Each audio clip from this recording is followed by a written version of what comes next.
After a huge Week 3 win against the Buffalo Bills, you would have thought the Miami Dolphins would be contending for a division title in 2022.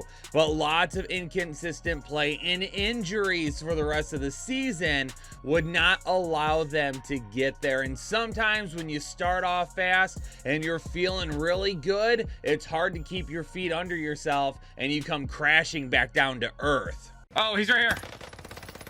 He's flying, he's good! Oh, I got a decision. We're getting clustered right now. Hold on! Miami was able to get a Week 18 win against the New York Jets, backdooring into the playoffs, and what do they get in return? A matchup with the Buffalo Bills. Now, Miami has played Buffalo really well twice this season, getting a win in Week 3 and then taking them to the brink later on in the season in a bad weather game in Buffalo. For the first game of the slate this Sunday, Miami will head to Orchard Park to take on Buffalo for the third time this season. Tua appears set to miss another week, but good news for the Miami Dolphins, they're not going to have to worry about a blizzard or crazy weather. It doesn't look like it will be too bad in Buffalo this week. A little chilly at only 30 degrees Fahrenheit, but the weather is going to be clear and the wind will not be a problem either. Buffalo currently favored by 10.5 points heading into this matchup, and I am not surprised at all about that. Given the way that Buffalo has played down the stretch and given the way that Miami has played down the stretch, Buffalo probably should actually be favored by more right now.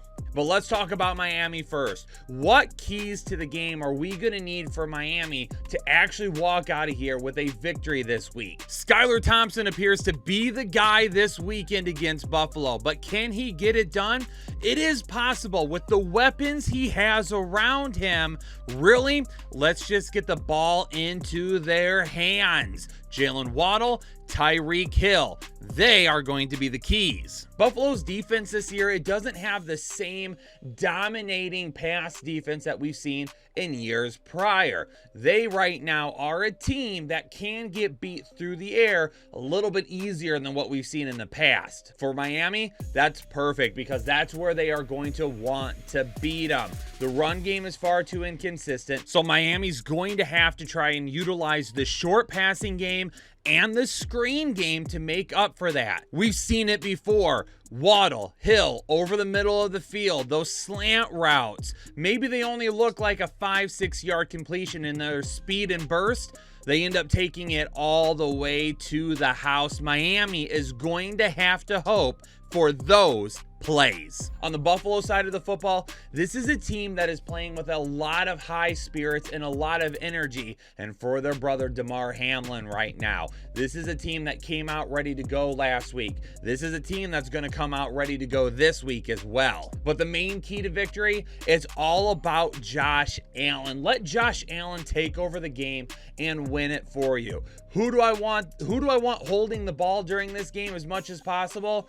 It is Josh Allen. Why? Miami has played Buffalo very well this season. This is not going to be a walk in the park game. I think Miami is going to come out and play well to begin with. But if you let Josh Allen start beating Miami's defense through the air, that is when Buffalo would start to walk away with this game. One of my favorite prize picks to play this week is going to be Josh Allen and taking the over on his combined passing and rushing of 303.5 yards, because that are the two areas where Miami is going to be the most vulnerable on defense. Miami allows the 5th most passing yards per game, over 250 yards per game to opposing quarterbacks. They also allow the 3rd most rushing yards per game to the quarterback position. That's right, to the quarterback position, allowing over 30 yards per game for opposing quarterbacks, the 3rd most in the National Football League.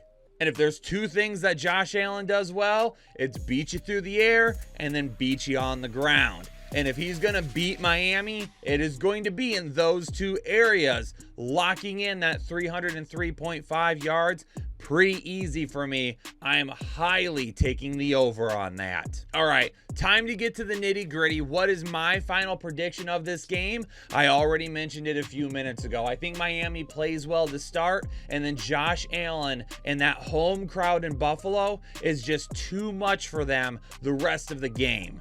I think Buffalo walks out of this pretty handedly with a 31-17 win over Miami this week. And like I said, I think Buffalo at the end of the game will start to pull away. They are going to wear Miami down to the point that later in the game, Miami's defense is just not going to be able to stop them. All right, Headliner Nation, it's your turn. I need to see your comments and your predictions down below. Give me the winner and give me the score of what you think this game will be. It's going to be a fun one, but at the end of the day, Bills Mafia, I think you're going to be pretty happy with the outcome.